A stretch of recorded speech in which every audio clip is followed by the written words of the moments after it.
파리 국립오페라의 수석 클라리넷 연주자 김한의 카네기홀 데뷔 공연이 성황리에 개최됐습니다. 미국에 거주하는 아시아태평양계 성인 4분의 3은 진정한 미국인이 되는 데 있어 미국에서 태어나는 것이 중요하지 않다고 생각하는 것으로 나타났습니다. 도널드 트럼프 행정부가 뉴욕시의 교통혼잡세 폐지를 다시 시도하고 나섰습니다.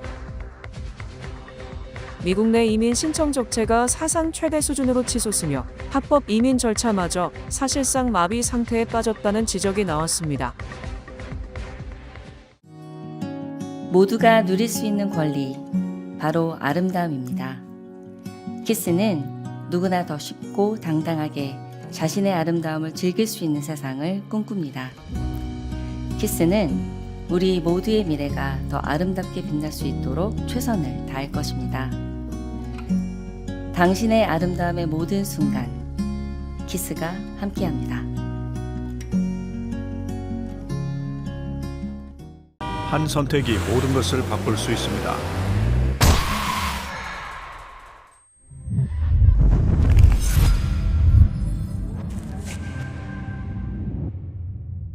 사고는 되감을 수 없습니다.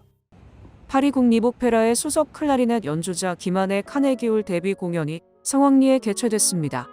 한국매세나협회와 한국음악재단이 공동 주최하는 K-클래식 세계화 콘서트 시리즈의 일환으로 열린 이날 공연을 통해 김한은 클라리넷의 무한한 변신을 보여주며 관객들과 소통하는 시간을 가졌습니다.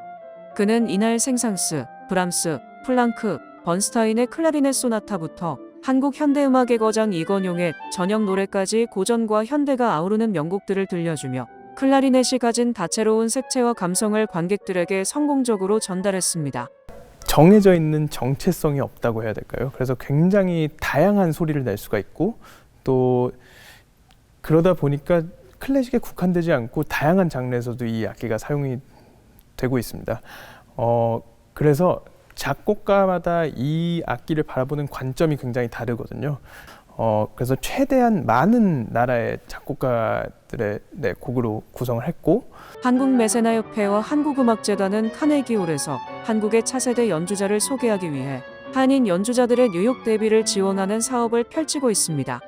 한국음악재단 김경희 회장은 앞으로도 주요 무대에서 두각을 나타낸 예술 인재들을 지원하고 기업 후원을 연계하며 K-클래식의 세계화에 힘을 실을 예정이라고 했습니다.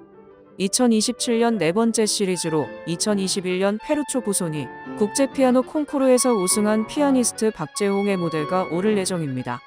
아주 기라성같이 훌륭한 연주자들이 뉴욕에 데뷔와 동시에 여러 기관들과 음악계에 소개가 됩니다. 내년 시리즈 4의 연주자로서는 피아니스트 박재홍이 선정되었습니다. 내년에도 관심을 가지고 이 음악계에 그리고 저희의 연주들에 관심을 가지고 참여하시기를 부탁드립니다. 김한 공연은 한국문화예술위원회와 풍산그룹, 노르홀딩스, 벽산문화재단, 사월옥션, 설원양문화재단, 아모레퍼시픽재단, 동성케미컬, CJ문화재단, 매트라이프 등 8개 기업이 공동 후원했습니다. 미국에 거주하는 아시아태평양계 성인 4분의 3은 진정한 미국인이 되는 데 있어 미국에서 태어나는 것이 중요하지 않다고 생각하는 것으로 나타났습니다. 미국이 건국 250주년을 앞둔 가운데 진정한 미국인이 된다는 것은 무엇을 의미하는가라는 근본적인 질문을 두고 극심하게 분열된 미국 사회를 보여주는 새로운 연구 결과가 발표됐습니다. 1일 아시안 아메리칸 재단이 발표한 아텍의 미국인의 사회적 동향 조사 발표에 따르면 미국 성인의 50%는 미국에서 태어나는 것이 진정한 미국인이 되는 데 있어 중요하다고 생각하는 반면 아시안들의 77%는 출생지가 중요하지 않다고 답했습니다. 어떤 인종보다 높은 비율이었습니다. 또 아시아태평양계 성인 4분의 3은 최근 도널드 트럼프 행정부의 정책 변화가 아시안 커뮤니티에 특히 부정적 영향을 미친다고 생각하는 것으로 나타났습니다. 아텍의 답변자 중 71%는 트럼프 행정부의 관세 정책이 특히 아시안 커뮤니티에 타격을 줬다고 답했습니다. 미국 성인 중 관세가 특히 아시안 커뮤니티에 영향을 줬다고 답한 이들은 43% 수준이었지만 아시안들은 훨씬 더 부정적으로 느낀 것입니다. 아울러 미국 성인 응답자의 65%는 아시안 이민 역사 교육을 공립교육에 포함해야 한다고 응답했습니다. 도널드 트럼프 행정부가 뉴욕시의 교통혼잡세 폐지를 다시 시도하고 나섰습니다. 연방교통부는 지난 3월 뉴욕시의 교통혼잡세를 그대로 운영해야 한다는 연방법원 판결에 항소 절차를 밟았습니다. 법원은 지난 3월 교통부가 교통혼잡세를 일방적으로 중단할 권한이 없다고 판결한 바 있습니다. 판사는 법안이 뉴욕주의회 통과, 주지사 서명 등을 거쳐 법률로 제정됐으며 시행 전 필요한 연방정부 승인을 거쳤다고 판시했습니다. 캐시 호컬 뉴욕주지사의 대변인은 교통부의 항소심에 대해 모두의 시간 낭비라고 지적했습니다. 뉴욕주 정부와 메트로폴리탄 교통공사는 이 프로그램이 성과를 내고 있다며 수차례 극찬해왔습니다.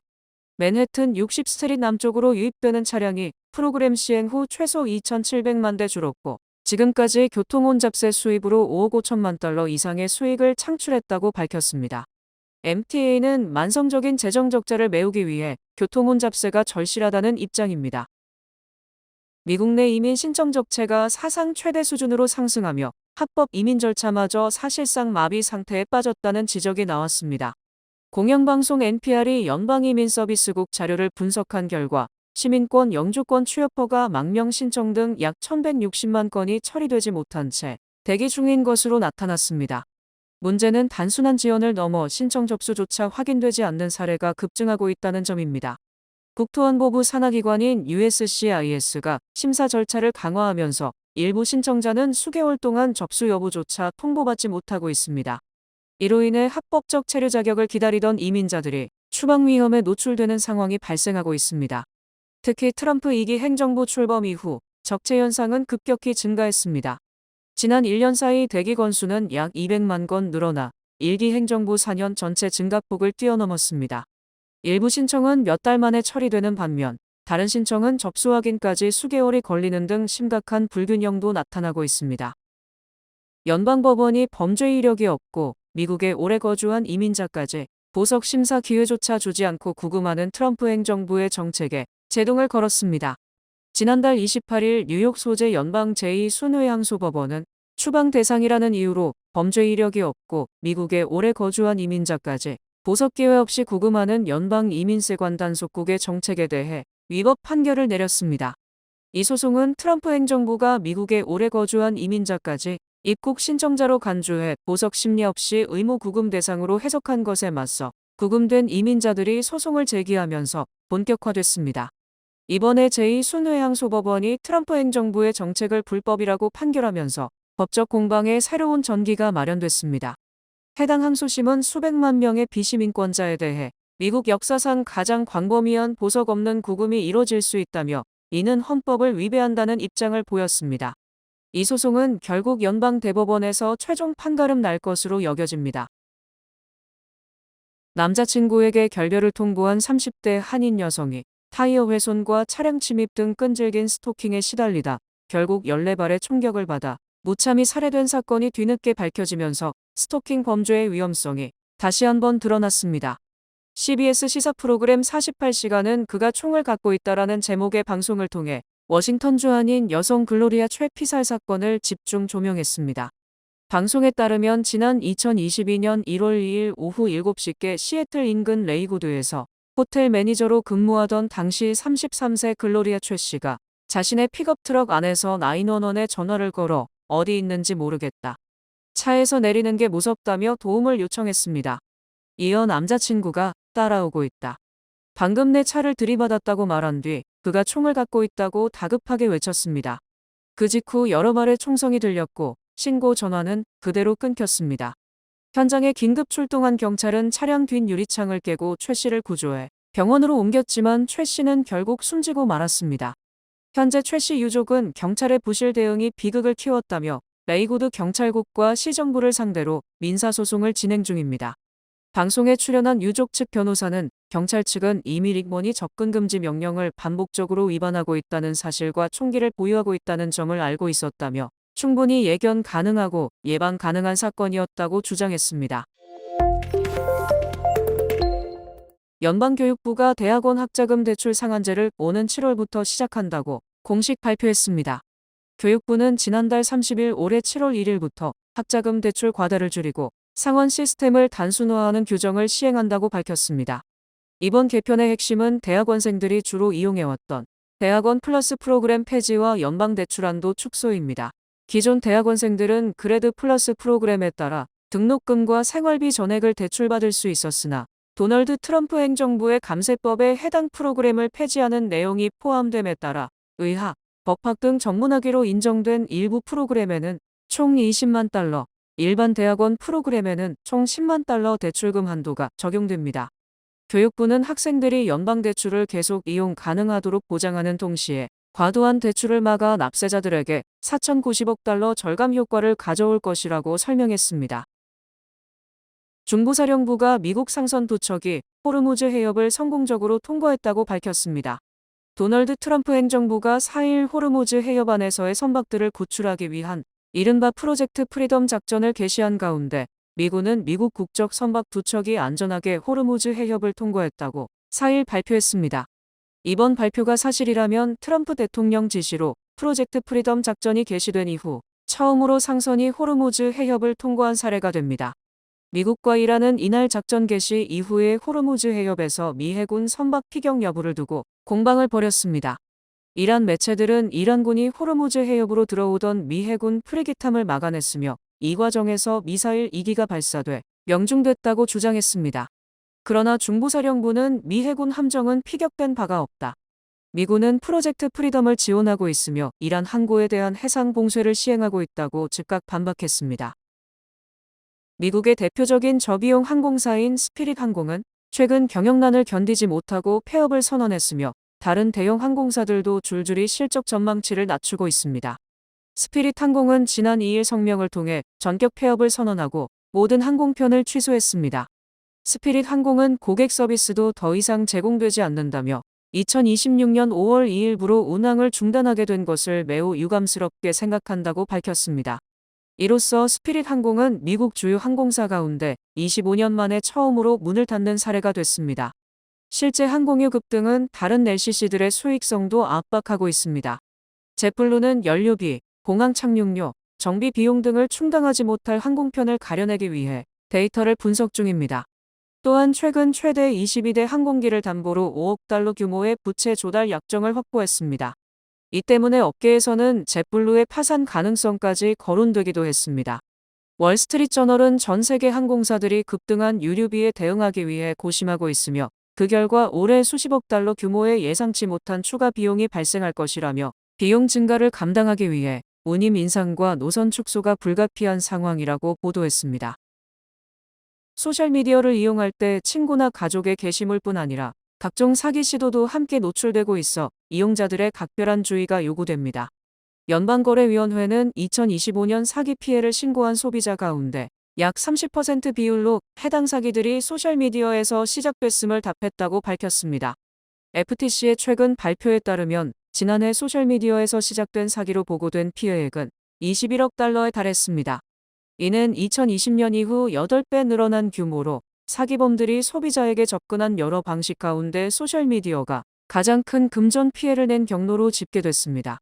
사기범들은 계정을 해킹하거나 이용자의 게시물을 분석해 맞춤형 접근을 시도하고 정상 기업처럼 광고 도구를 활용해 연령, 관심사, 소비 습관에 따라 대상을 선별하는 것으로 나타났습니다.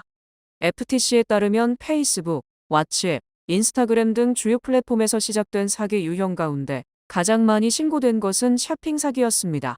사기범들은 고가의 상품을 터무니없이 저렴한 가격에 판매하는 광고를 게시해 이용자들을 유인합니다.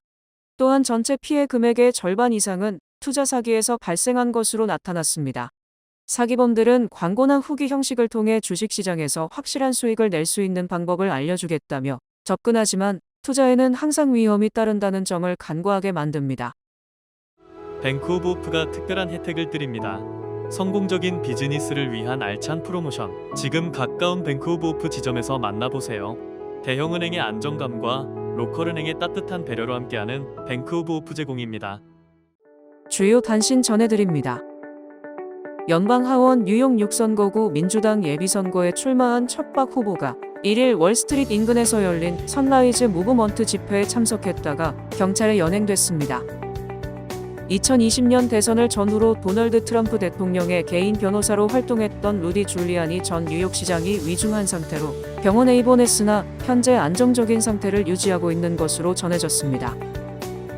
현대차와 기아가 4월 미국 시장에서 지난해보다 소폭 줄어든 판매 실적을 올렸으나 하이브리드 차량은 역대 최고 수준의 판매고를 보였습니다. 앱스틴이 지난 2019년 맨해튼 교도소에 수감됐을 당시 작성한 것으로 보이는 메모가 연방법원의 금고에 보관돼 있는 것으로 나타났습니다. 에어프레미아는 최근 유가 급등에 따른 부담을 최소화하기 위해 7월부터 로스앤젤레스와 샌프란시스코 노선 운항 스케줄 중 일부를 변경한다고 밝혔습니다. 아카데미 시상식 주최 측은 내년에 개최되는 제59회 시상식의 AI 캐릭터나 챗봇이 쓴 시나리오는 수상 후보에서 배제한다는 내용이 포함된 새 규정을 1일 공개했습니다. 지난달 30일 커리어 채용 플랫폼 핸드쉐이크의 2026 졸업생 보고서에 따르면 올해 3월 기준 인턴 공고의 10.3%가 AI 관련 키워드를 포함하는 등 기업들은 인공지능 활용 능력을 요구하며 인재 선발 기준을 빠르게 바꾸고 있는 것으로 나타났습니다. 연방순회항소법원이 1일 낙태약 미페프리스톤을 우편으로 처방 배송하는 것을 금지하고 환자가 직접 병원을 방문해 약을 받도록 해야 한다고 판결했습니다. 날씨 전해드립니다. 화요일인 내일은 대체로 맑겠습니다. 낮 최고 기온은 83도, 최저 기온은 64도입니다. 해 뜨는 시간은 5시 50분, 해 지는 시간은 7시 56분입니다. 이상으로 주간 날씨와 세계 날씨 전해드립니다.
뉴욕 한인봉사센터가 5월 9일 토요일 오전 9시부터 오후 1시까지 제37회 어버이날 감사 대축제 및 건강 박람회를 개최합니다. 선착순 900명에게 점심 도시락과 선물이 제공됩니다. 또 이날 축하 공연과 중고 바자가 동시에 진행되며 다양한 건강에 대한 정보 부스도 마련될 예정입니다. 여러분들의 많은 참석 바랍니다. 이상으로 5월 4일 월요일 TKC 뉴스데스크 여기서 마치겠습니다. 시청해주신 여러분 고맙습니다.